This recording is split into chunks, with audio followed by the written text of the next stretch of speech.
Report Shoaib Khanzada Naushahro Feroze. Silsila Azeemia मुराक़बा hall Nowshahr Feroz की जानिब से इमाम सिलसिला आलिया अज़ीमिया क़लंदर बाबा औलिया के नाना अज़ीम बुज़ुर्ग हस्ती बाबा ताजुद्दीन नागपुरी रहमतुल्लाह अलैह के सालाना उर्स की तक़रीब मुनक़िद की गई।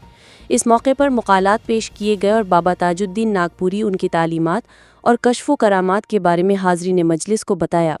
निगरान मुराक़बा हॉल नौशहर फ़ैरोज़ ज़ुल्फ़िकार अली अज़ीमी ने तमाम आने वाले मुअज़्ज़िज़ मेहमानों और शुरका का शुक्रिया अदा किया और दुआ कराई।